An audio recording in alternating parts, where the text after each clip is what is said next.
You know, I'm ready for some ancient alien stuff here, you guys. We got the ancient aliens here. Aliens! Let me invite some people, everybody. Thank you for being patient. Oh, I don't need to invite myself. Let's get going here. Give me just a couple minutes, guys. We are going to invite as many people as they let us real quick, and then we're going to get talking. The idea is aliens and what aliens are. And we're going to try and figure out the mystery of what my hair is. Because it is a mystery. Nobody knows what's going on. How do they do it? They say. And he says, it's not aliens. That's for sure. This guy, getting close, you guys. Almost done inviting everybody. Please hang tight. This should be good today. Conspiracy Radio, that guy wants in. She might want it. Fire of Truth wants in. There's some people specifically that asked me to invite them to this, and I'm not sure if I can remember who all it was. All right. As we get going, you guys, takes us a couple minutes, obviously. People need to trickle in. Is there any questions that anybody wants to go over specifically? Obviously, the intention is aliens and this thing that's going to go on tomorrow. I've got a lot of people saying they want to talk about gut health. Hello, Nicole. Because of the video I just posted.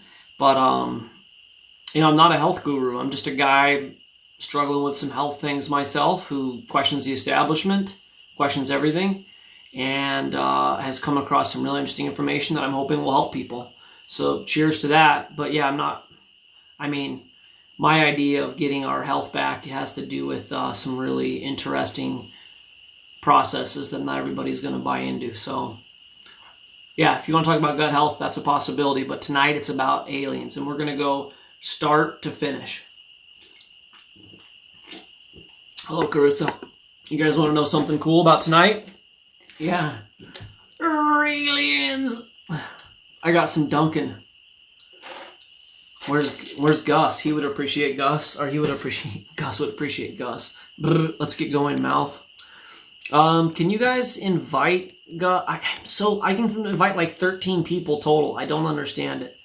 And it really sucks because I want to get Gus in here. Can you guys invite Nebraska Paranormal? Is it possible for you guys to find him? I'm looking, like, trying to see who would really be interested in this. Raimi might. Sherry.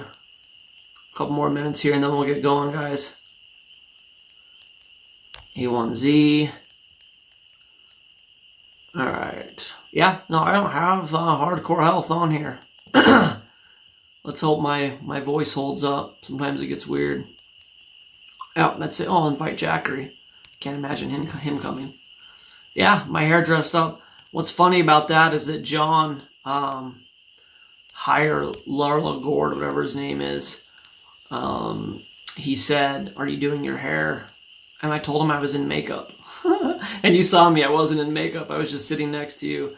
There's no makeup. Anybody thinks there's actually makeup. And I just put my hair up and it just went up. So it must have been meant to be.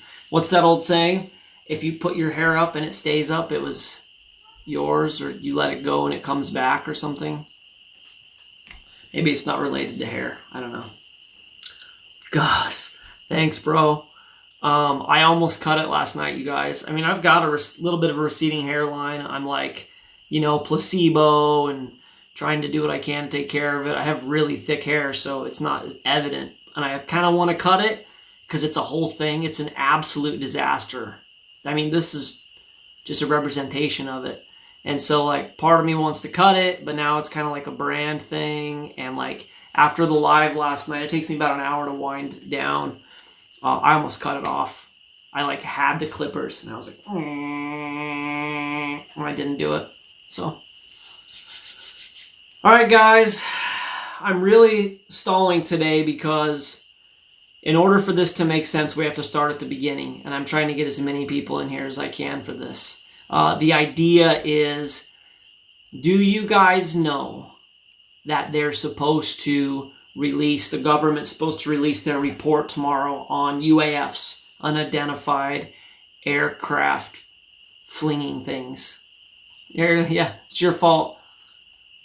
Yeah, I could do the mohawk. John, just so you know, this is your fault. You told me to do it, and it happened. My hair listened, so eventually I'll put it down. It does help, though. That whole thing with the headache the other day, we're pretty sure it's in the fibromyalgia vein, what I'm dealing with, and it's nice to know that the earache and the stuff like this could be fibro, and I've been wearing a ponytail, and that might not be helping, so that's not about aliens, though, is it?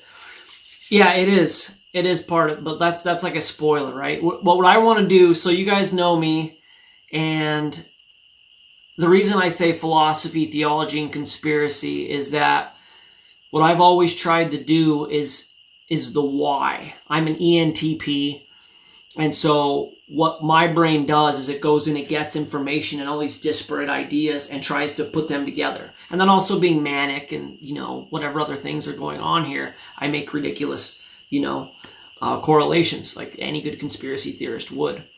And I have what I feel like is a really grounded worldview. I don't know if I've ever heard anybody ask me a question. Actually, I'm not sure. I've had one person ask me a question in my life that I didn't really know. And it was, when Adam and Eve left the garden, who did they run into? And I need to research that because I still don't know that. But for the most part, if you ask me a question, I'm going to have a pretty good idea, at least of how it fits into my worldview, right? Like, I can't prove any of this. That's one of the reasons Kai and I are such good friends, is that I don't sit here and say, you must believe this, because we don't know. I believe what I believe, and it all fits together. Let's see here. Hey, I don't know if you've heard of the Allies of Humanity material. No, I have not heard of that. ENFP, so ENTP, so feeling versus thinking. So you're extroverted, intuitive, feeling, perceiving. So where I'm a thinker, you're a feeler. So you're probably a slightly more logical version of me. Sorry, thanks, Zulu. Hyel Gorder, whatever. If you could tell us, John, how to say your name. Hyel Horiod. It's German, whatever. He said, what are you going to do your hair for this? And so, in honor of our boy Giorgio Tsoukalos I had to do this. So, empathetic version, thank you. Yeah, so are you saying I'm not empathetic? Are you saying I lack empathy? Maybe. I don't know. Synthesized empathy anyways. So, when I was a child, I don't know when child ends, 13, 14, whatever, I was horrified of being abducted by aliens. I've got these weird scars on the inside of my legs, and I'm like, I was abducted. And we lived in this mountain community, and I would run from my friend's house to my house, and you could see all the stars, and I just was sure I was going to get abducted, and I was afraid of it really seriously, like horrified. And I saw the movie Fire in the Sky, and that didn't help. So I just tried to figure out what that was. I wasn't much of a believer at the time. And then Ancient Aliens came out around the same time as that Mila Jovovich film, The Fifth Kind. Is that right, you guys? I wish I would have pulled that up. I might have to pull that up. I don't know where the iPad is. Oh, here it is. Okay. So it became really clear to me that what we saw was explainable and it wasn't extraterrestrial. So that's where I want to, yeah, we're all scared of Fire in the Sky. It was horrifying. The Fourth Kind. No, not the fourth. Was the Fourth Kind? No. Close Encounters of the Fourth Kind. This was the fifth. All right. That's funny, Zulu. We all get afraid of something. Okay, so I had to reconcile this, right? And then Ancient Aliens came out, and I started looking at what clearly seemed to me like the antediluvian society, the Nephilim, these kind of things, these archaeological, formations that you couldn't explain through cavemen who had caves and had just figured out the wheel, right? If you believe that, in my opinion, you're wrong. I hate to say it in that way, but look, everything we've seen is de-evolution, not in getting better. And so that information they had back then to be able to move those blocks and line them up with the stars and stuff, it's really, really high advanced stuff. And I would argue that you probably don't learn it from just the normal human carbon-based experience. So we all gravitate towards this idea. Yeah, Dark Skies is scary. Yeah, the fifth. I thought so, Chris. Okay, so anyways, I want to figure out what aliens are, okay? And I have my conclusion already. But we got to look at this thing critically. Because we've all had the discussion with the guy or girl who refuses the idea of a creator because they hate religion, but they know there's aliens, right? Anybody, Fire of Truth, I'd like for you to stick around for some of this. I think you're going to dig this. If you can, thank you for being here also. So, yeah, guys, spoilers. We got to get there, right? So, how does somebody believe in aliens easily? Flying saucers are real, and dismiss the idea of a super intellect outside of time and space. It's so easy for people to go, oh yeah, there's aliens, and there's no God. Like, I had a former assistant at one of my golf courses, and that was his whole thing. And he did DMT, and he hung out with the aliens. And he told me, I've got to do DMT with him so we can both hang out with the aliens together. And I'll get to that later. So, here's how people believe in aliens, okay? Part of the reason why I did the comments thing yesterday is set the framework that the cosmology and the cosmogony that we were indoctrinated to believe is flawed. Okay, it's a flawed system, and I'm going to get more into that. But here's how the idea of believing in aliens work. Yeah, Mercedes, we'll get into this, and I'll answer that the best I can in my worldview. In order for there to be aliens, there had to be, let me go back a step. According to the scientific materialist worldview, there had to be the Big Bang, as we were taught. Everything come from nothing, singularity, everything coming out of nothing, laws of physics, time, matter, space, everything, right, in the beginning. So all of this stuff comes out of nowhere. And then we had to have planet formation, which we've covered in these before, how, planets would come together, whatever. And then we'd have to have the nuclear reaction of stars, and we'd have to have this kind of accidental thing where, even though the anthropic principle says that the chances are basically nil that this could happen, it has to have happened by chance. And then life has to come from non-life. This is how aliens would have to be by your standard definition. A big thing for me and why I want to do this is people are absolutely willing to believe in aliens, but not God. That happens a lot of times. Okay. They have to believe that life came from non-life. And then they have to believe in the theory of evolution as the explanatory power for how we, these stereoscopic beings, multisensory beings, sentient, able to reproduce beings, exist. That has to have happened in an other part of the universe, right? It goes to the idea of, it's called the Drake equation, which I'm going to get into. And the idea is that the universe is so big, and it happened here by accident, because that's what we were taught. And so if it can happen here and the universe is infinite, then it's going to have happened somewhere else. And that's the thinking. That's the logic, right? The universe is big. It happened. We don't know how, but it happened accidentally. We began to be by some process, some natural process. And since the universe is so big, other life forms began to be also. And then they happen to be beings like us, and they happen to choose to, commandeer craft like us and fly across the universe and play hide and seek with humans. That's the narrative. Like in and out, like Sasquatchy, like, you see me? I got super technology. Don't see me. Wait, I'm going to get the government, but you can't see. You can't shoot me down. You can't stop me. You can't nuke me. You can't do anything. Right? They're playing this weird, dodgy, elusive, only at night game, right? That's what people believe. So, let's look at what they believe.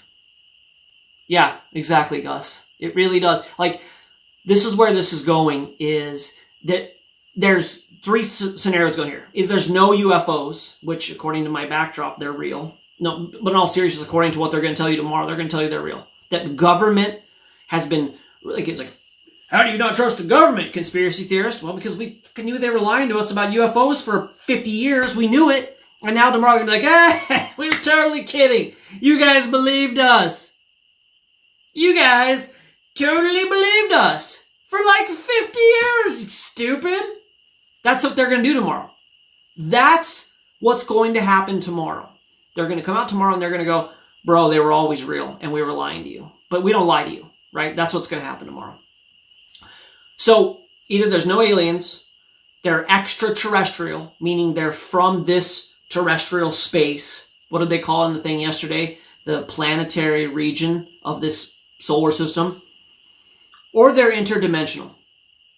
Those are the only options. They're either they don't exist, they're from outside of the Earth, or they're outside of reality as we understand it, which would be my contention. And I'm going to make a case for that. Interdimensional. Okay? So right now we're going to start off with exploring what they believe as far as how these, like, I want you to understand that the vast majority of people, do an interview, I've done it, survey some people. When you go to work tomorrow, when you whatever, ask people, when you see 10 people, do you believe in aliens? And 8 of them are going to say yes. And if you say why, they're going to say there has to be.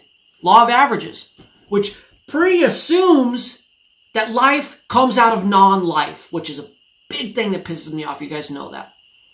And if you say, why do you believe it's aliens? Well, because we evolved, they evolved. The universe is huge. Well, if the universe is huge, because if we ever found the end of it, it'd be clear we're in a video game or in the Truman Show. Ipso facto, the universe has to be huge just to justify the anonymity of this thing. Then huge is relative and it doesn't matter. And that's also with the idea, like, if the chances of something happening are 0, I don't care how many chances you get, it's never going to happen. And the chances of life coming out of non-life are nil. It's not going to happen. And we're going to look at that tonight. So let's do this. We're going to look at the Drake equation. Do you guys know what the Drake equation is? If I can get into my iPad. It's a thing every night. I don't know why I do this. The Drake equation is a guy, I'm assuming named Drake, who came up with a formula which would mathematically, by science, prove that there are aliens, right? And it follows this thinking. Give me one more second to pull it up. One more second. Oh, this is SETI, by the way, which is great. Search for Extraterrestrial Life, which they've been like looking and nobody ever answers. They're always like ringing, ringing, ringing, ringing. My brother always told me they'd use aliens to further distract us. That's exactly what Chloe said, and that'll get into why now, right? Why now? Here's the Drake equation. Those of you in the formula literate community will see that it's clearly N equals R dot F, comma, ON dot OT, whatever. How many alien societies exist? This is SETI. This is like I think SETI's government, right? How many alien societies exist and are detectable? This famous formula gives us an idea. The Drake equation, which is the agenda for a meeting of experts held in West Virginia, estimates N, the number of transmitting societies in the Milky Way galaxy. The terms are defined as follows. N, the number of civilizations. R, the rate of formations. F, the fraction of those stars with planetary systems. N, E, the number of planets per solar system with an environment suitable for life. F, the fraction of suitable planets on which life actually appears. Fi, the fraction of life-bearing planets on which intelligent life emerges. Fc, the fraction of civilizations that develop technology and produce detectable signs of their existence. And L, the average length of time such a civilization produces signs. Okay? None of these are what are the chances life comes from non-life. But they pre-assume that, right? So according to the Drake equation, there is tens of thousands of alien civilizations. Because science, right? They did a thought experiment. Well, in order for this to happen, life has to come from non-life. And science proved that that's a possibility. I don't know if you guys knew this or not, but science proved that life comes from non-life. It's called the Miller Ura Experiment, right? Are you guys familiar with this? Oh boy. Come on. If this happens, I'm going to be maybe in trouble. I'm going to need my tech person in here in a minute. Because it switched accounts. Man. You know what? This iPad doesn't like me. Okay, I got her. Give me a minute. We're going to look at the Miller Ura Experiment because this is really important in tracking how and why they would believe this about aliens happening. Just have an hour. Here we go.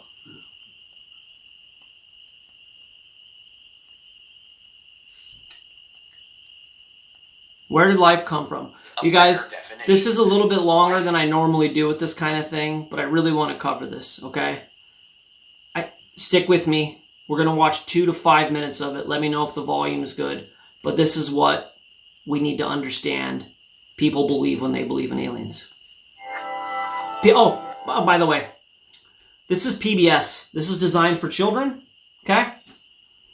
And this is a series called It's Okay to Be Smart. That's the series here. Because we don't want to be dumb and question them, right? It's okay to be smart, everybody. Ready? Hello, I'm Julia Child. I'm in my own kitchen today and I'm boiling up some primordial soup. And there is a primordial soup machine. We're doing a recipe for the chemical building blocks of life. Today. Hey guys, Joe here. Some people would argue the most important year in the history of soup was 1962, when Andy Warhol released his super soupy pop art. But I think soup's best year came a decade earlier in 1952, when a scientist named Stanley Miller first cooked up primordial soup.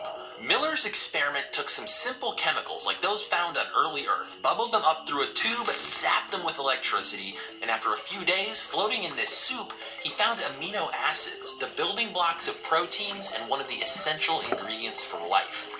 This idea that life's origins could be found in a puddle of chemicals is an old one. In the 1920s, 2 different scientists theorized about life coming from what they called a prebiotic soup. And this soupy speculation even goes back, unsurprisingly, to Charles Darwin, who in 1871 wondered if life may have formed from chemicals in some warm little pond. What made Miller's experiment so special was it gave us proof regular non-life stuff could become cool life stuff super easily. But every living thing we see today, even the most basic I just lost it. Okay, get it together. Did you hear what he just said? It gave us proof that non-life can create all the cool life that we see. Did you hear that? This guy, this is just like last year, right? He just said that what he loves about the Miller Ura Experiment is that it proves that life can come from non-life. Okay? I don't know how I lost this here, but this is really, oh man. Problems with the Miller Ura Experiment.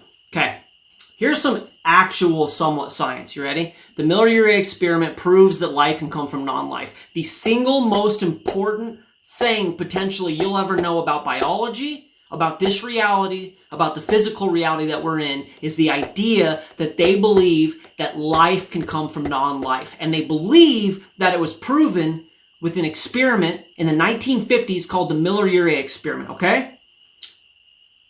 The problem recognized by Miller and his colleagues was that oxygen would destroy any organic material in the experiment, and certainly in the period of time that they allocated for the early period of the planet. This is called What is Wrong with the Miller Ura Experiment, and this is an Iowa paper, Iowa State Daily. The molecules produced in the Miller Ura apparatus would react detrimentally to life forms that were trying to evolve. Chemically, they would destroy all hope of producing life. The other problems of the experiment are as follows. Additional molecules were formed other than amino acids. The Miller Ura experiment has been debunked, okay? It's just like all their other bullshit experiments. It's just something that they have and they go, oh, we got it! And they publish it. Have you ever heard of, who was the biologist who would fake the drawings of Ernest Haeckel that the fish and the babies were all the same? We had gills in the womb, when we were developing as fetuses.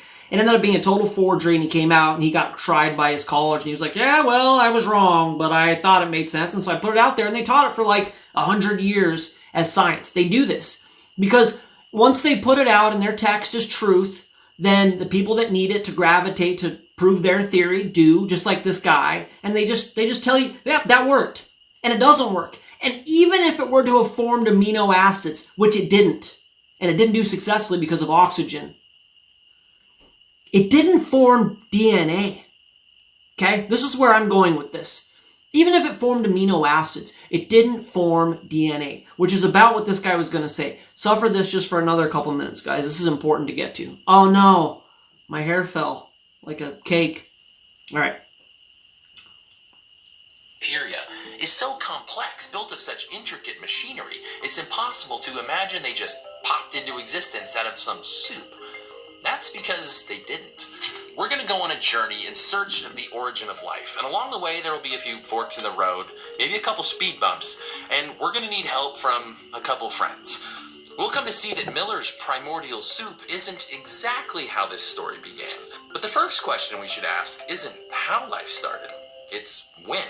Life on Earth couldn't exist before Earth existed, and it formed around 4.5 billion years ago at the dawn of the Hadean Eon. Soon after that, another planet collided with the young Earth, melted the entire crust, and created the moon in the process. After the crust cooled, there was even some liquid water, at least for a little while.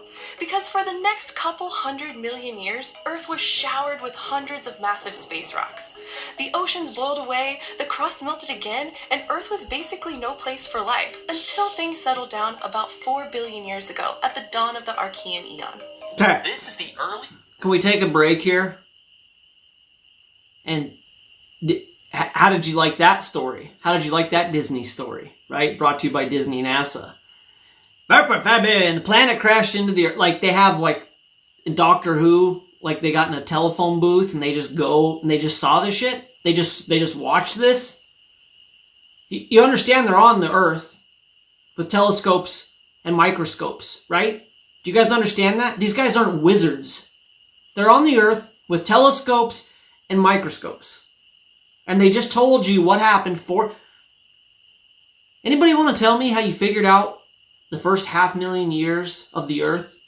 The moon crashed into the Earth and then went over there. And then once the moon crashed into the Earth, it went a little bit away from us and then turned into reflective dust in a perfect circle. Like, none of this is science. This isn't science. It gets better, though. The reason why I'm not skipping, we got about 2 more minutes, is you got to follow this nonsense. Of course it didn't happen. You got to, not marginalizing that, but this is all taught as fact, and you have to believe it, and if you don't believe it, you're stupid. This is it. This is how we get to aliens, by the way. Like, we're getting to the idea of how, if aliens were extraterrestrial, this would have had to happen here and there, wherever there is. You understand that, right? In order for this to happen, for us to be here and aliens to be here, flying over and playing hide and go seek with us, this also had to happen on some version wherever the aliens came from. Pleiadians, the Draconians, all these different, and multiple shit happen all over the universe. Why not? It happens once, it can happen everywhere, right? Stay tuned. Watch this. This gets better and better and better. Best possible time that life could have started on Earth. The beginning of what we call the habitability boundary. Habitability. And fossil and chemical evidence tell us that early microbes existed by 3.7 billion years ago. What's known as the biosignature boundary. Okay, real quick stop. Anybody have any idea how they can date a microbe 3.7 billion years? Anybody want to tell me about that technology? Is it carbon dating? There's no carbon. Radiometric dating? What are they using? Okay. Here we go. Keep going. Some moment in here, non-life became life. Okay. Oh no, this is it. This is the thing, you guys. Watch this explanation. First, he said we don't have to ask why. We just have to ask when. And then now watch his new little deal here. I'll try not to interrupt it. My wife loves when I do this. Beginning of what we call the habitability boundary. And fossil and chemical evidence tell us that early microbes existed by 3.7 billion years ago, what's known as the biosignature boundary. At some moment in here, non-life became life. There it is. We call this abiogenesis. Abiogenesis. I don't have a time machine. As far as I know, no one does. Therefore, we can't go back and find that exact moment. Did you hear him say he doesn't have a time machine? Listen to this again. I keep interrupting it. He goes, I don't have a time machine. How do you expect me to tell you when this happened? I don't have a time machine. So he just gave you the whole thing. How the planets formed, the moon hit it, 4.5 billion years ago. We get to this time, and then you want me to tell you when? How am I going to tell you when? I don't have a time machine. what they give the children. What's known as the biosignature boundary. At some moment in here, non-life became life. We call this abiogenesis. I don't have a time machine. As far as I know, no one does. Therefore, we can't go back and find that exact moment. But if we could, what would we look for? This brings us to the next big question on this journey. What is life? You'd think biology would have a good definition. Okay, I'm going to let him talk about what is life for a minute, because it's nonsense, right? He's just talking about, like, how do you define life? I'll just let him do it, whatever. Book, What is Life? He literally writes, I am not going to answer this question. Life is a board game, a delicious breakfast cereal, and a highway? According to the dictionary, it's the time between birth and death. But none of these definitions really help us. I think we might be asking the wrong question, because life isn't a thing that things have. Life is what living things do. In school, many people learn a checklist for the characteristics a thing must have in order to be alive. Mrs. Graham. But this list came from looking at life as we know it today. Life at the very beginning was probably much simpler. A cat-loving physicist, Erwin Schrödinger, looked at all these things that life does and saw something only a physicist would see. According to the second law of thermodynamics, the universe works to maximize entropy. In other words, energy and matter are slowly inching towards perfect equilibrium everywhere. But inside living cells, there's a huge amount of order and complexity. Here we go. In 1944, Schrödinger defined life as a struggle against entropy, the persistent resistance of decay, the preservation of disequilibrium. Okay, so right, we got a bunch of like half-truths. Let me tell you stuff. Alright, we have a bunch of half-truths, right? And like, oh, life's cereal, and flashy stuff, and most people are like, oh, scientists, right? The next 40 seconds is the most revealing and telling and damning piece of evidence for why there isn't extraterrestrial aliens and why life didn't come from non-life you'll ever see from this dogmatic mouthpiece. Watch this. Watch and listen. You ready? Thank you for suffering me showing a video, crappy backwards video. Watch this. Just watch. Except for I have to hit play. Now watch. Since then, we've learned a lot more about entropy, and it may be that the rise of complexity is as inevitable as its decay. That sounds pretty good. Life creates these little closed systems where it works to keep things nice and ordered. But this definition still leaves out one important thing. Living things evolve. Inside the very first living things must have been molecules, chains of atoms that carried information, instructions for building things or codes for doing stuff. These molecules must have copied and made more of themselves, some a little different than the others. And a few of those codes and instructions must have been better at doing whatever they did, so they made even more of themselves. What we're describing is evolution by natural selection, Darwin's famous idea. And for life to move forward, it must have been there from the beginning. Life is a product of evolution. With all that...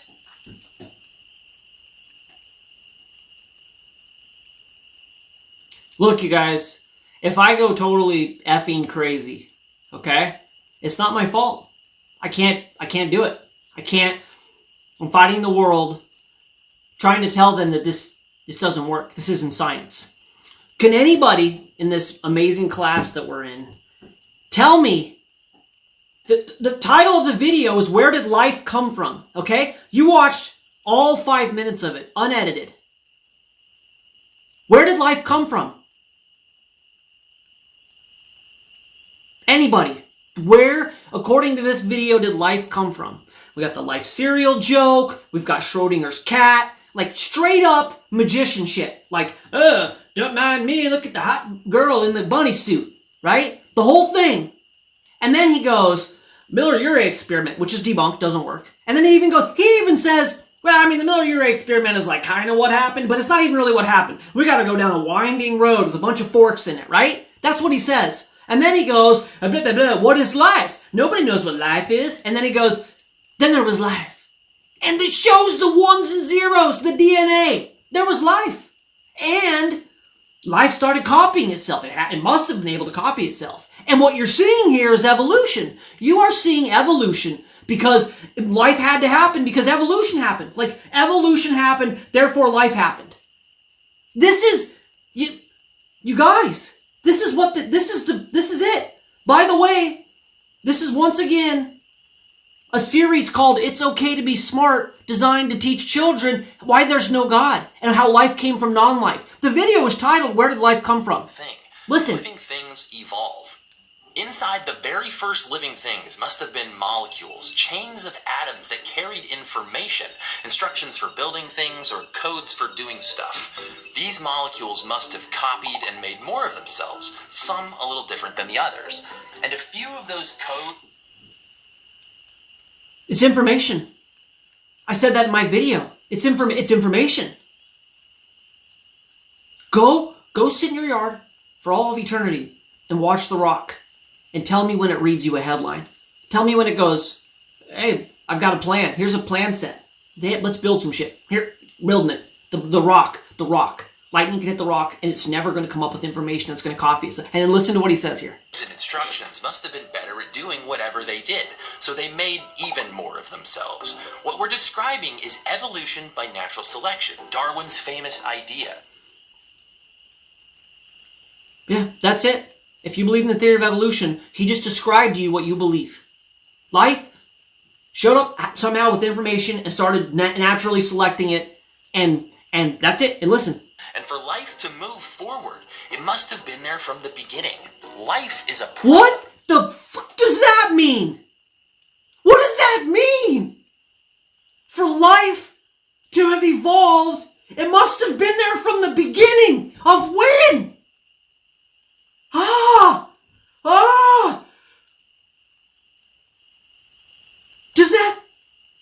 That doesn't make any sense. That's what this guy, It's Okay to Be Smart, just told you. You gotta hear it one more time and then I'm gonna move on. Better at doing whatever they did, so they made even more of themselves. What we're describing is evolution by natural selection, Darwin's famous idea. And for life to move forward, it must have been there from the beginning. Life is a product of evolution. It's worse every time I hear it. This is it. The moment I lost it. This is it. You're seeing it on live television. This is it.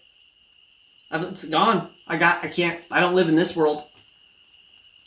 I'm going to get this tattooed all over my whole face. And I'm just going to, everywhere I go, I'm going to tell people this. I'm going to tell people this. When people say, where did life come from? Okay? When they say, where did life come from? I'm going to say this. I'm going to say this. This is my new favorite thing in the world. Some a little different than the others. And a few of those codes and instructions must have been better at doing whatever they did, so they made even more of themselves. What we're describing is evolution by natural selection, Darwin's famous idea. And for life to move forward, it must have been there from the beginning. Life is a product of evolution. With all this in mind... All right, good enough. Hey, for life to have been here, it had to have been there from the beginning, and life is a product of evolution. You get it? You get it? You guys, that's it. They figured it out. Wow. Praise science. They figured it out. Can you imagine people believing that? We will. I mean, we might. Mara, this is about aliens, which gets into God. So, okay. So, look, here's my point. This is how life had to happen here on the earth. This is it. This is their best guess. So you would sit there and you would go, okay, well, I don't think that works. I'm a rational thinking person. I know it doesn't seem like it, but I don't think that works. So let's come up with another option, okay? Let's come up with another option.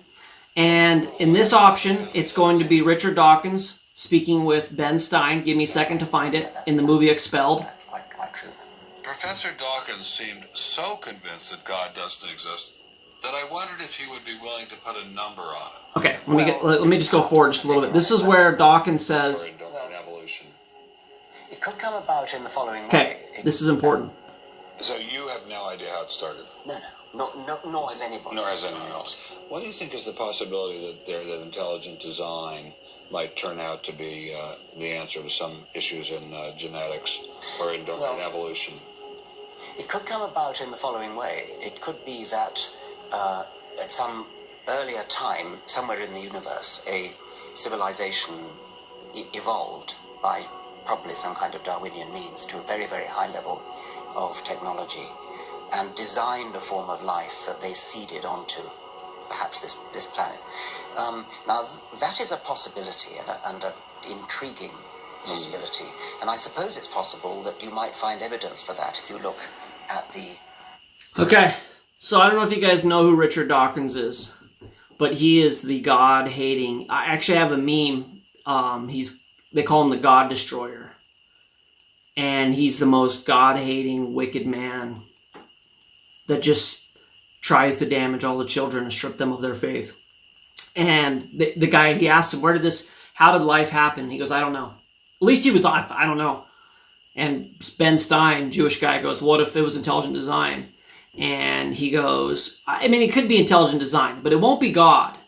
But it could be some civilization that evolved through some Darwinian process, and then they came here and they seeded life. Okay? That's what they believe. And this is where we're going with aliens. They just came clean that they have no idea where life came from.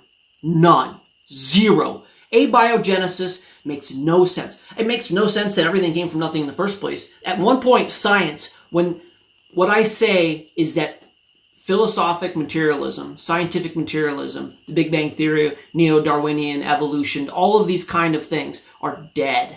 They are dead. Vegetables. And the only thing keeping them on life support are the priests of the religion of science. Indoctrination. Spinning a story about beginning of life, telling you it's okay to be smart, and then just blowing smoke. That's it. That's it. They're done. Okay? Well, the devil's smart. Okay? And he knows that whole evolution nonsense worked. And he got 200 really important years, billions of people to believe it. But it's gone. It's done. It's gone. It's done. It's done. It's killed by the simulation hypothesis, intelligent design, Stephen Meyer, DNA, Miller Ura, Watson and Crick, Schrodinger. It's done. It is done. So they need something else. They need a new godless story to tell the world. And what a better time than fucking tomorrow. Tomorrow. When they reveal to you that the alien creators are real. It's called Panspermia. And they put us here. They put the DNA on the earth. They are our creator. Okay? Anybody that's in here that's read the Bible, that's a Christian, knows what I'm talking about. The serpent, Lucifer, which, by the way, people that believe in the Draconians and the reptilians, it's a play off of the serpent, right? The serpent in the garden. In a time such as this, a new narrative is coming, a new gospel.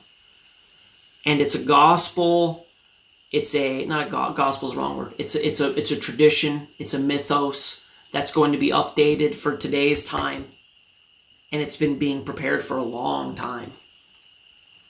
Star Wars, Close Encounters, 2001: A Space Odyssey, Disney, Werner von Braun, Operation Paperclip, the Moonlight, the whole thing has been preparing for this idea that the universe is teeming with life, and they're here. And sure, they're playing hide and go seek from us, but they're here. Okay, I started this by saying that I'm convicted in my worldview, and I could be wrong. I've told this a lot of times. I'm either absolutely crazy, totally wrong, or totally right. And by totally, I mean within a margin of error, right? But I can explain all of this. And we're going to talk now about aliens. And I mean actual aliens, okay?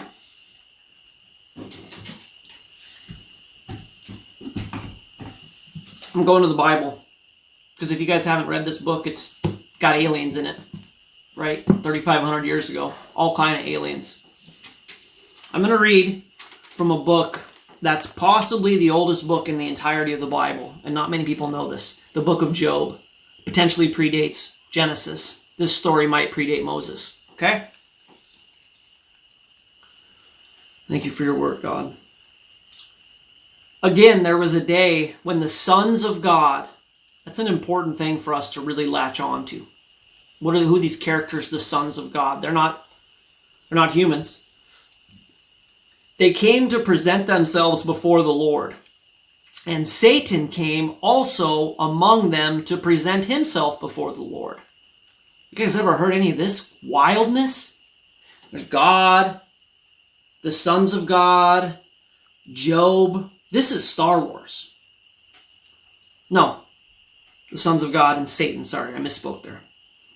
And the Lord said unto Satan, from where did you come from? And Satan answered and said, from going up and down, to and fro on the earth, walking up and down on it. And the Lord said unto Satan, have you considered my servant Job? Okay, so I want you to understand this, okay? In some sort of cordial meeting, I don't know. I always kind of see it as like a business meeting, an organization chart. I don't know. It's complicated, the relationship between God and Satan, but the sons of God came, most likely angels or fallen angels. They come to God, and Satan's there. And God's like, what's up, guys? Well, where'd you come from? Satan's like, coming to and fro, up and down on the earth.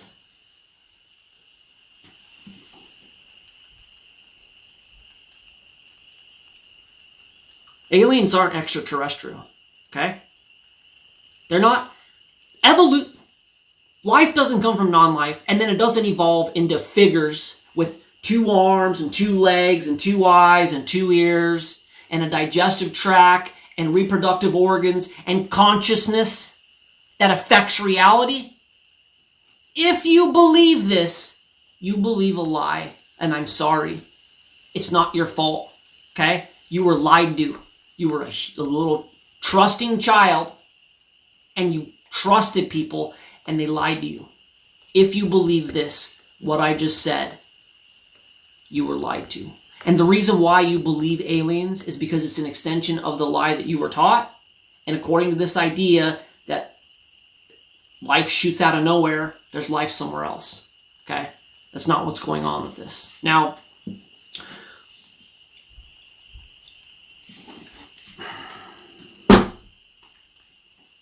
there's something that is very similar to alien.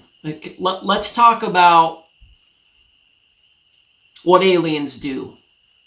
Anybody in here that's like an alien person that wants to kind of, if the text comes up in time, I know there's a lag, but like how would you describe aliens as far as like their character and like what they do? Like let's just talk about like standard Joe gray alien or whatever. What does this entity do? Right?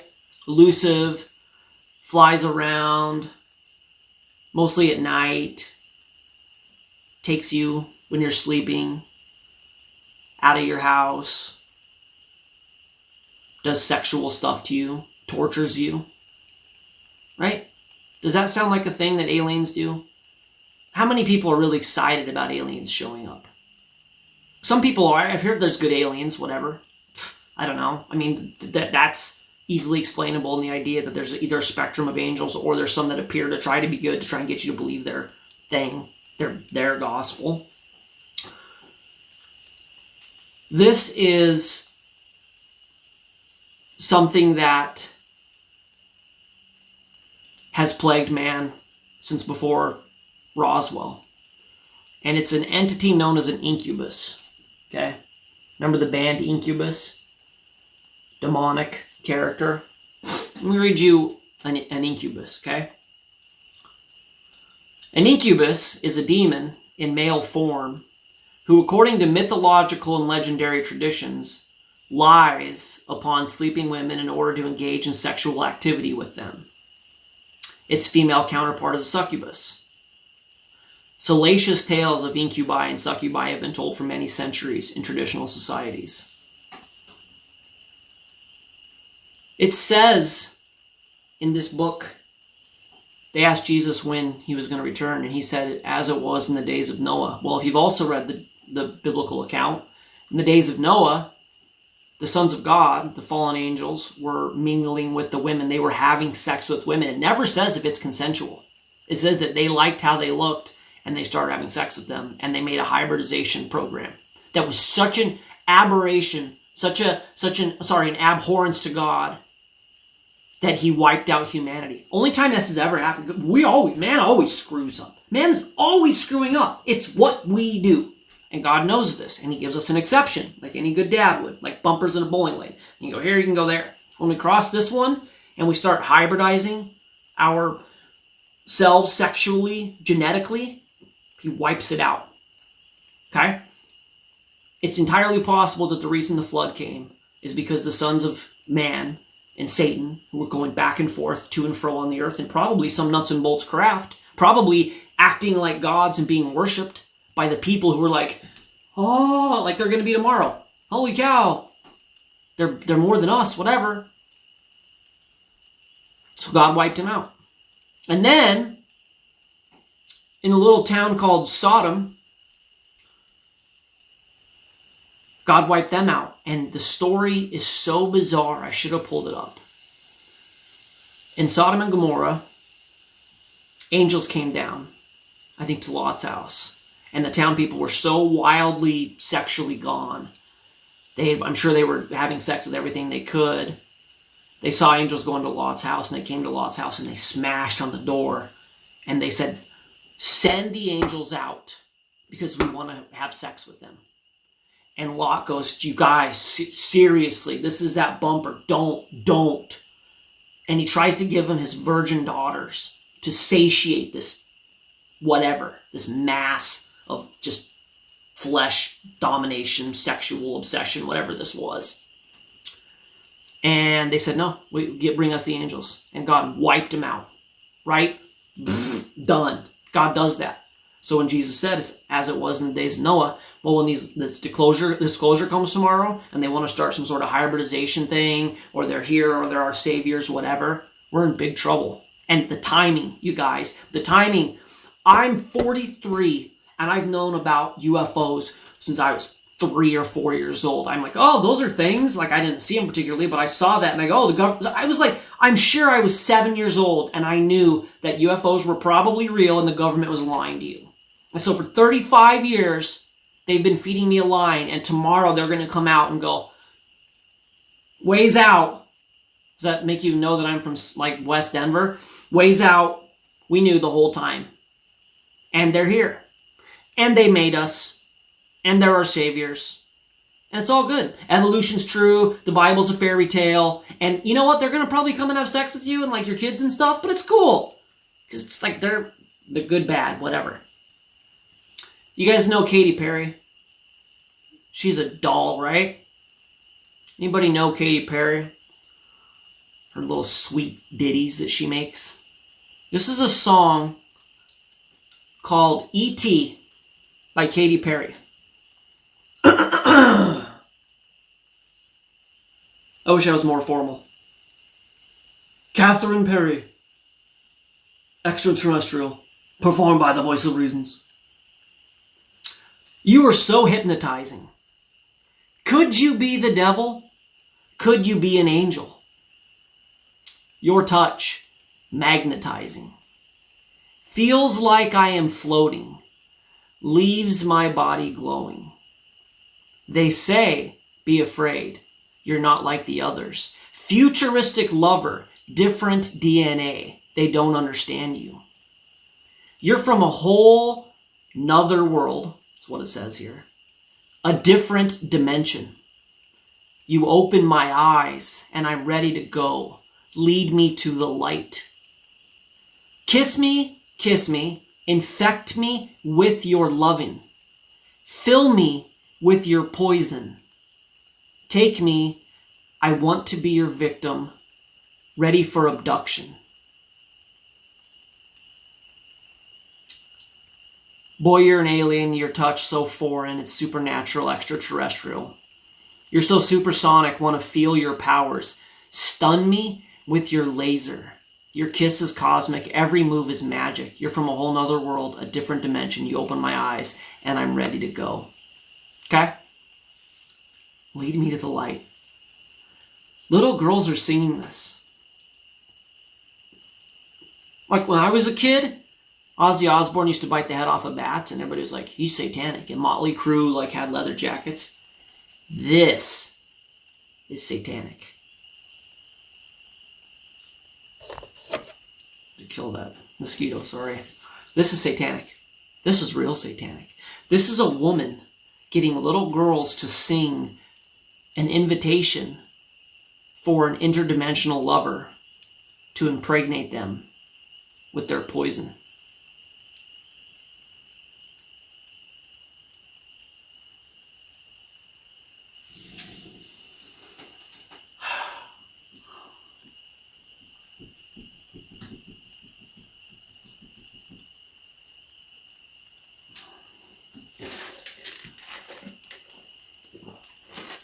For those of you that don't know, Katy Perry openly sold her soul to the devil.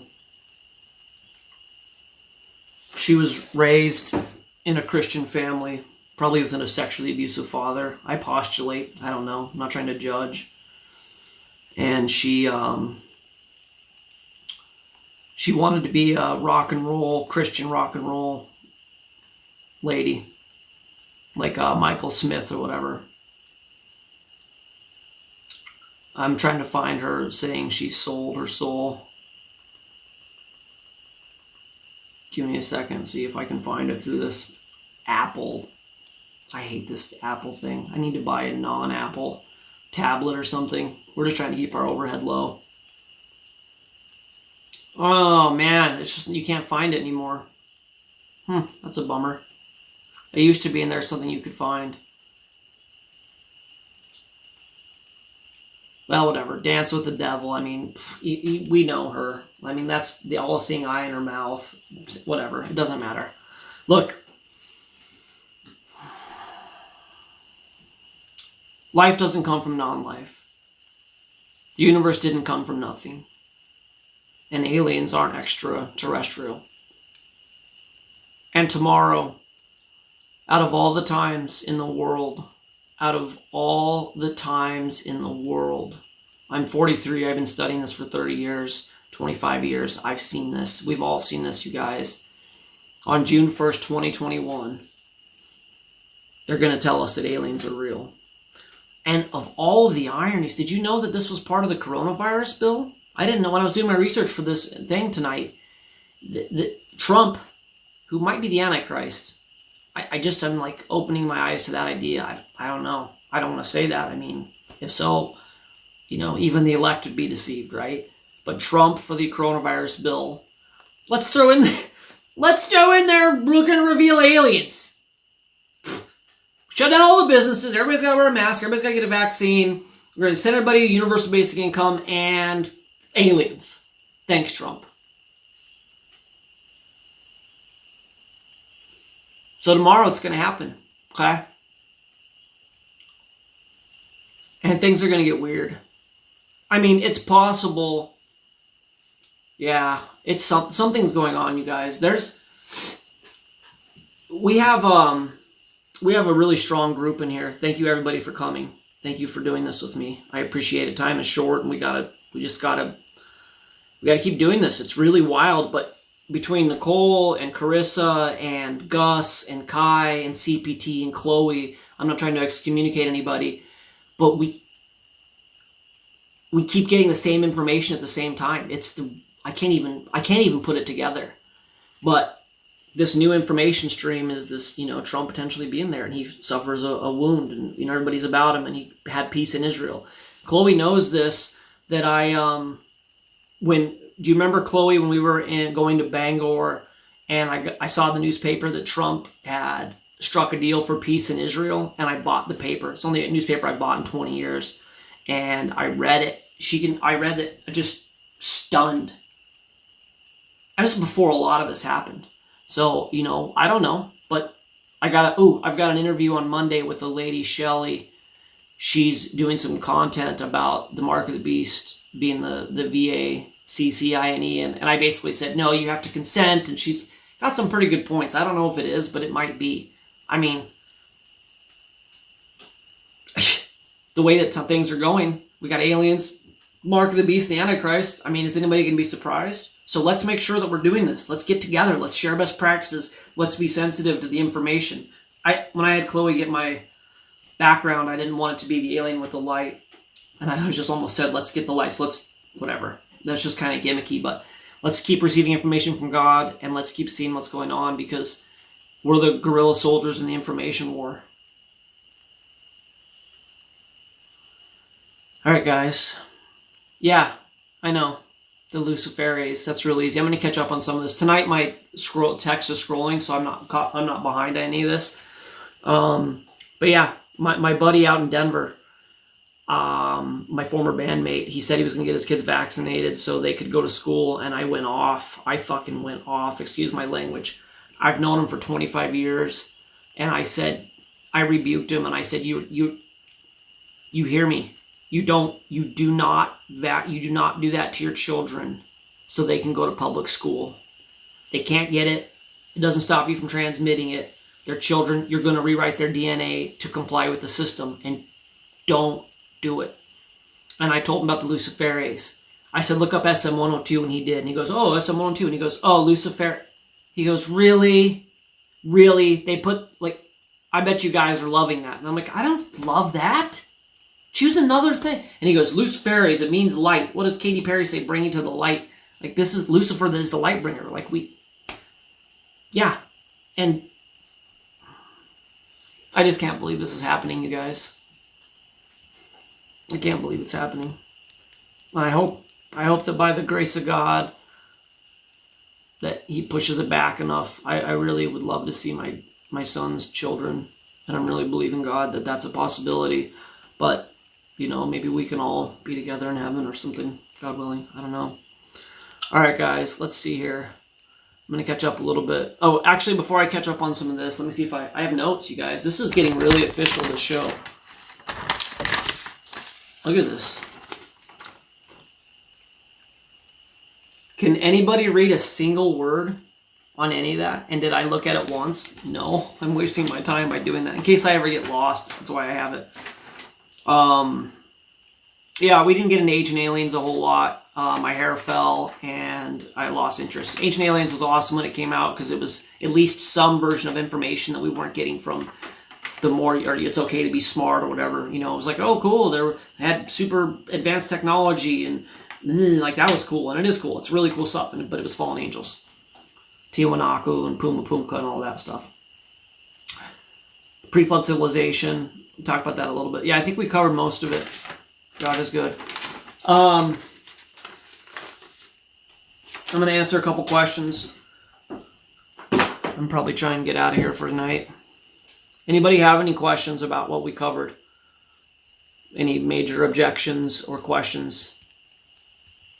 Let me know. I'll try and catch up here really quick. Public school is all out of whack. Yeah, no, you can't go to public school. The whole thing.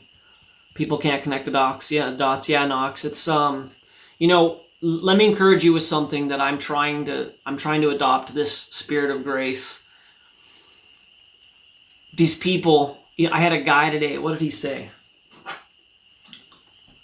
I'm trying to follow CPT's lead. I'm just saying I love you guys. I love you. Thank you for saying that, because, you know, I'm trying to have grace. But the thing about it is, like, these people, cool. These people are they're defending their parents. Like, they didn't have their parents. They were raised by the establishment. They were indoctrinated to the nines. They believed it as truth. They're suffering from Stockholm syndrome. It's a bad situation. So let's try and love them. Let's try and reach them. And have mercy. But yeah, it's quite amazing to me that they say these kinds of things. I'm going to try and find a couple of my really awesome negative comments. It doesn't matter. People are just attacking me saying, oh, you believe the gut biome is bad? And people are, get you, I can't. You believe that C-sections, I can't. But whatever. You just got to try and love them, guys. Love them and lead by example and keep the information together and, reach as many people as we can. Amen. So, M. Grace, you say I'm so depressed the whole world is crazy. Try not to be depressed, right? Jesus says that his yoke is light and his burden is easy. Do you guys know what a yoke is? I try and do a little bit of like scripture-y stuff. You guys know when Jesus says, my yoke is light and my burden is easy? Do you know what a yoke is? Anybody? Because there's not a ton of actually there's really important relationship advice, but God's not like, make sure you date a girl with money, He worries about like bigger things like character and like so all the proverbs and stuff. But what he says about marriage is don't be unequally yoked. And if you read that and you go, what does yoked mean? Like you think of eggs, you think of like some saddle or something. What a yoke is before we had, a grocery store, you had to grow your own food. Or the farmer near you had to grow their own food. And instead of having tractors, they used beasts of burden, in particular oxens. And these big, heavy oxens would just, because God programmed them to do the thing, just like the chickens do the thing, they would walk in the field. I'm not sure what would cause them to go in the line or whatever, carrot on the stick or whatever maybe, but they would have their plow like an automated agriculture, like groove setting. I mean, I'm really good at this. I know exactly what it is. And the thing that would connect the plow to the ox was the yoke. And the yoke was, if it was the right fit, it was comfortable. If it was it was really important that the whole weight of the apparatus wasn't too heavy, because it would burn out the mechanics of the animal. It would blow out their CV joints, their arms, their legs, and you'd have a disabled animal. It wouldn't work for you.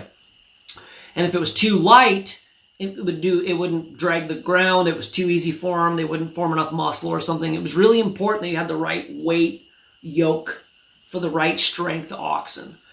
So when God says you don't be unequally yoked, it's don't be in an inequitable. Another way to say this is don't be in a position of inequity in your relationship where you're dragging this person.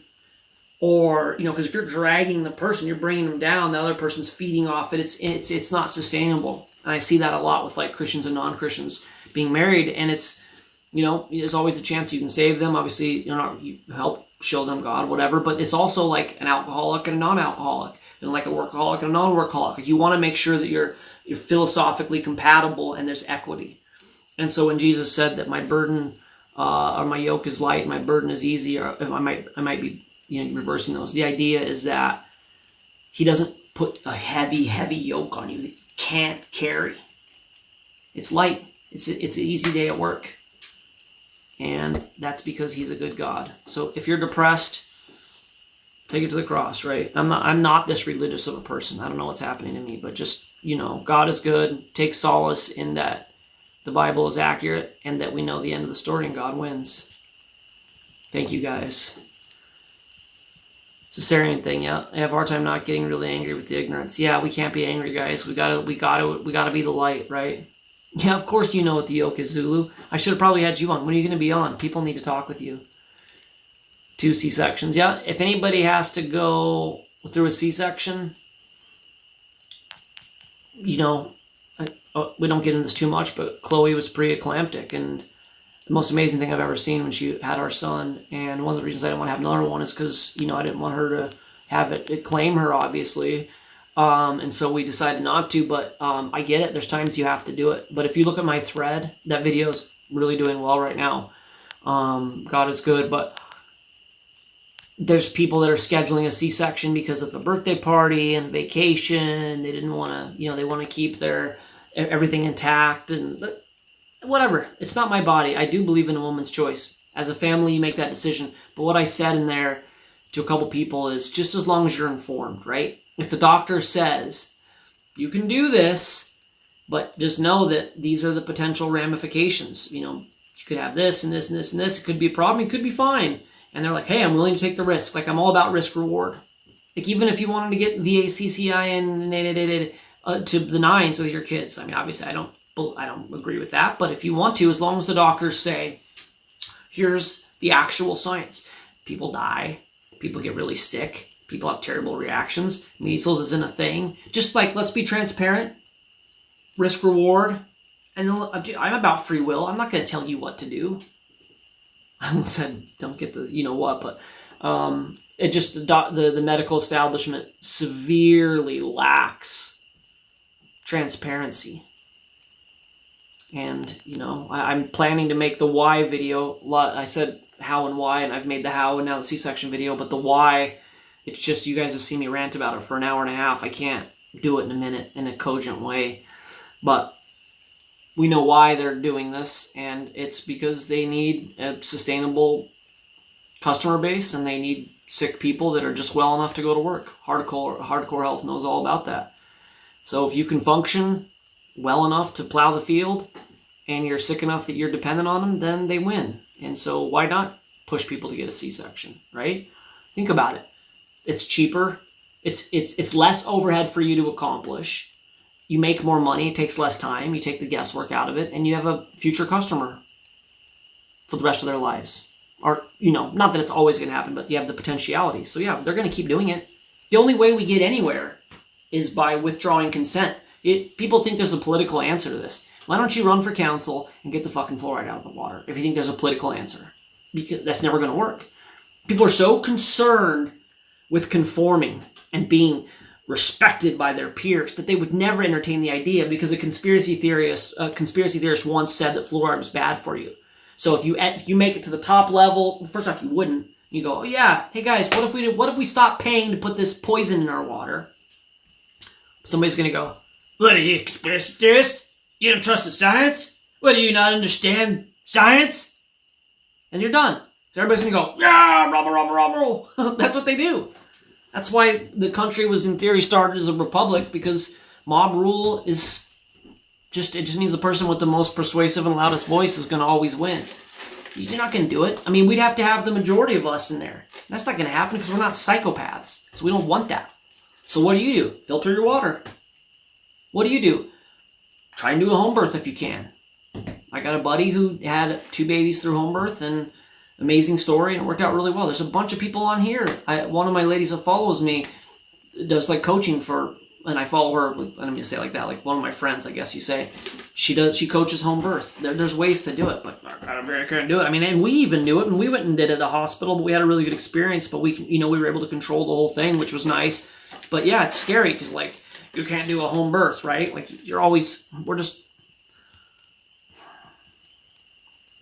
I have you have a spirit of heaviness in your landscape, Rich? Rebuke that.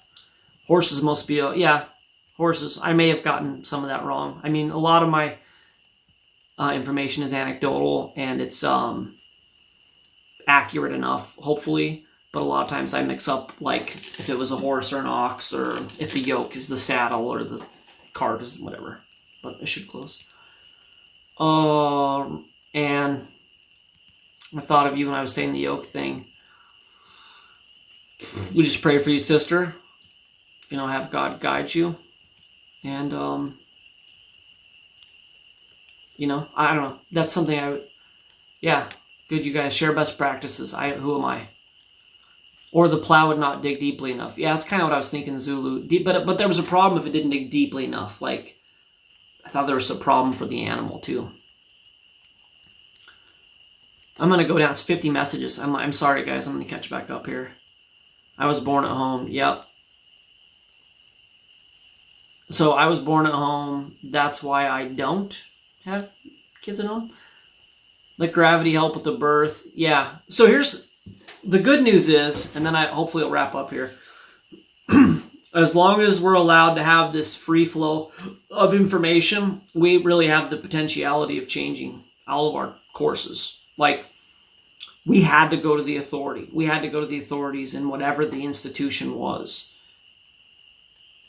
We didn't have to. There was people that did home care a little bit, but now we're, if that's what amazes me. If you guys watch the last video I just put out, I'm going to get so many comments. People have the time to ask me, what do I do about my gut bacteria? But they don't have time to do the research themselves. And I'm like, maybe I need to do a video and say, you've got the world's information at your hands. Discard what we were taught, throw that in the basket, in the wastebasket, and go do some real research. And there are dynamic people on this app. And there's some smart people.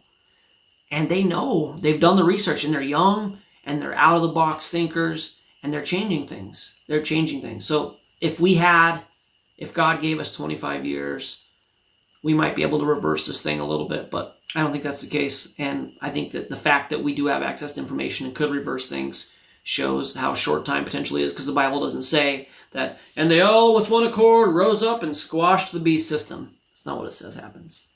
Thank you, Grace, for saying that. Do you know what time of day the government is making the announcement? So you know what about that, Zulu? I couldn't find, ironically, with what I was just talking about, the actual release time. They were given 180 days, and it should be tomorrow, but I've also heard sometime this week. And then the last thing I researched said it is going to be tomorrow. And, I mean, there's a good chance they just give you some whitewash government, whatever, X-Files version that, like, oh, those were real, but then I don't know what's going to happen. But, I wanted to get this out in case it's like full-blown disclosure, like riot in the streets kind of thing. Thank you, Chloe, for the gifts. Let's see here.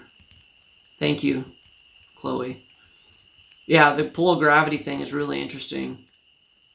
Again, there's a lady on here. She was showing like birth and water, and like it's just, yeah, there's a way to do it for sure. My wife, it was so amazing what she did, and you know, I would want, if we ever did it again, I would want her to be comfortable with it, because I couldn't have a baby. It would absolutely kill me. 100%. 100%. No chance I would make it through that. It was the strongest, most dynamic physical thing I've ever seen, and women are superheroes. And you can thank your Grandma Eve for that one. Yeah, right. Exactly, John. Yeah, swamp gas. I was listening to some stuff today. It's they're coming. They're coming at it, and the government is straight up saying that they're not Russian, and they're extraterrestrial. I mean, that's the thing. This is coming out. They're gonna come out, and they're gonna say aliens are a thing, and everybody in the world, except for the 24 of us in here, are gonna go, well, God's out, Bible's out, aliens are our friends or the enemy, and evolution's real, and I knew it. Like, I already just see where this is going. So, I should have said flying saucers is real. That'd be good for what's going on. Aliens or demons, yes, John. I don't know if you caught that earlier, but that was where we went with it. So, all right, guys. Does anybody want to cover anything? I'm pretty tired. Pray for me. Pray for everybody. I'm definitely having something. Can you check out my question above? Let's see here real quick. Oh, I just did something. I think I just muted you.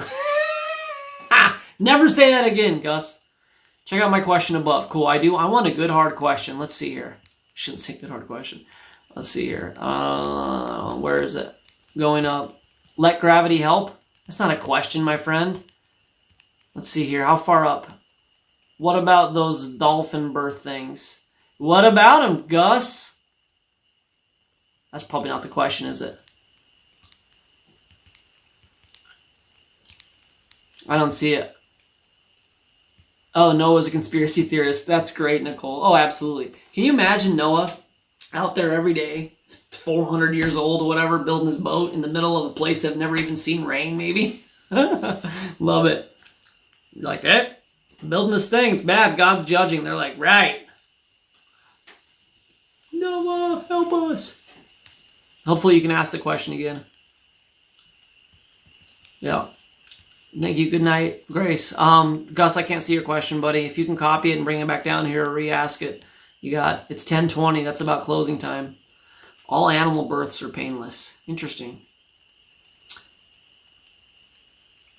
I've never had one.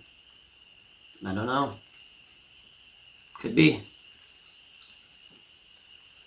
Yeah, I mean, I think, whatever. I don't want to get into the whole thing about animals, whether they have souls or not, but I think that, they're here to serve us, and I think it's a different thing. Simulation, Minecraft. Like women giving births with dolphins in the water. Huh. I mean, girls that are into mermaids would dig that. When animals have been hooked up to brain scans, labor. Oh, that's awesome, Nicole. Cool, yeah. Yep, Amanda, absolutely. That's why I said you can thank Grandma Eve for that. I gotta work every day. She gotta have babies. It's like a whole thing. But God is good. Did Gus leave? All right, guys. I think that's it. One last. I'm gonna stay on for 2 minutes, and if anybody has any questions, aliens, gut biome, my hair.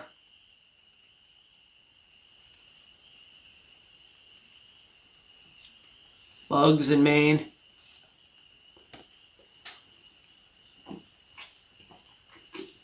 All right, good. Well, looks like we talked it all out then. Gus left. I think I banned him, seriously. Like, I didn't mean to. I don't know what I did. I don't know what the hell I'm doing, you guys. I'm 43. This is a junior high app. I don't know. I think I do think I banned him. Let's see here. No, it says I can mute him or unmute him, block him. I think he's, I don't know if he's in here or not. I don't know. Do you guys know what the question was? Awesome. Oh, yes, he's here. Fix your hair tomorrow. Dude, this isn't... If you mean cut it, I mean, it's just not... You guys... Does anybody care? I don't know. It doesn't matter. I don't know, though. I can tell you this. It's going to be like 80 degrees here all week. We went and bought a air conditioner, and it might not... My hair might not make it the week. I don't know. I want to keep it, but... Alright, guys. So, I'm not seeing your question. Love you guys. Love you, Disciple John. We should have a discussion at some point. Love everybody in here. Thank you so much. It's great. It's great doing this with you guys. And, yeah, let's keep our eyes open. See you guys. End of transmission. God bless you. Don't get abducted.